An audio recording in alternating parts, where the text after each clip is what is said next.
Hello everyone. Today we are going to learn about personal titles in English. အားလုံးပဲမင်္ဂလာပါဒီနေ့မှာတော့ personal titles လေးတွေပေါ့နော် English လိုမျိုးဆိုရင်ဘယ်လိုပြောကြမလဲဆိုတာကိုလေ့လာကြရအောင်ဥပမာအဖြစ်ပေါ့နော်တစုံတစ်ယောက်ကိုလေးစားသမှုနဲ့အရှိမတက်ခေါ်တဲ့ဥပမာ for example Mr. Smith Mrs. Johnson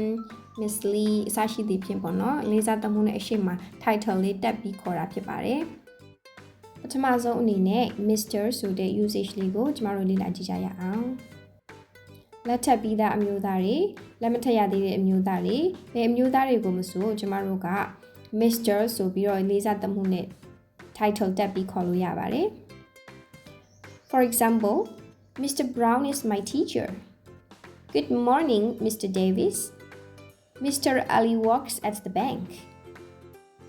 လက်ထပ်ပြီးသားအမျိုးသမီးတွေကိုလေးစားသမှုနဲ့ခေါ်တဲ့အခါမျိုးမှာဆိုရင် Mrs. ဆိုပြီးတော့ title တက်ပြီးခေါ်လို့ရပါတယ် For example Mrs. Taylor is our principal Hello Mrs. Wilson Mrs. Garcia is absent today နောက်ထပ် title တစ်ခုကတော့ Miss ဆိုတဲ့ title လေးဖြစ်ပါတယ် Miss ဆိုတာကိုတော့ကျမတို့ကလက်မထပ်ရသေးတဲ့အမျိုးသမီးတွေကိုခေါ်တဲ့အခါမှာအသုံးပြုတဲ့ title ပဲဖြစ်ပါတယ်For example, Miss Brown is our new teacher. Hello, Miss Clark. Miss Evans will help you today. နောက်တစ်ခုကတော့ MS လို့ရေးတဲ့ Miss ပဲဖြစ်ပါတယ်။သူ့ကိုတော့အတန်ထွက်တဲ့ခါမှာအရှိက MISS Miss နဲ့အတန်ထွက်မတူဘဲနဲ့ Z အတန်ဖြစ်တဲ့ Miss အဲ့လိုအတန်ထွက်ပါတယ်။ Miss ကိုတော့ကျမတို့ကလက်ထပ်ပြီးသားအမျိုးသမီးတွေကိုပဲဖြစ်ဖြစ်လက်မထပ်ရသေးတဲ့အမျိုးသမီးတွေကိုပဲဖြစ်ဖြစ်ခေါ်တဲ့အခါမှာ title တက်ပြီးတော့ခေါ်လို့ရပါတယ်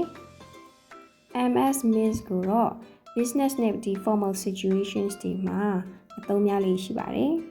။ For example, Ms. Anderson will help you. Thank you, Ms. Kim. Ms. Patel is our new manager.ဆိုတော့အမျိုးသမီးတယောက်ကို title တက်ပြီးခေါ်တဲ့အခါမျိုးမှာဆိုရင်လက်ထပ်ပြီးသားအမျိုးသမီးလားလက်မထပ်ရသေးတဲ့အမျိုးသမီးလားဆိုတာကိုမသိချဘူးမသိဘူးဆိုရင်တော့ Miss ဆိုပြီးတော့ title တက်ပြီးခေါ်တာကတော့အကောင်းဆုံးပဲဖြစ်ပါတယ်ရှင်ဒီနေ့ရဲ့သင်ခန်းစာလေးကတော့ဒီလောက်ပဲဖြစ်ပါတယ်အဆုံးထိကြည့်ရှုပေးတဲ့အတွက်အားလုံးကိုကျေးဇူးတင်ပါတယ်နောက်ဗီဒီယိုမှာပြန်တွေ့ကြမယ်နော်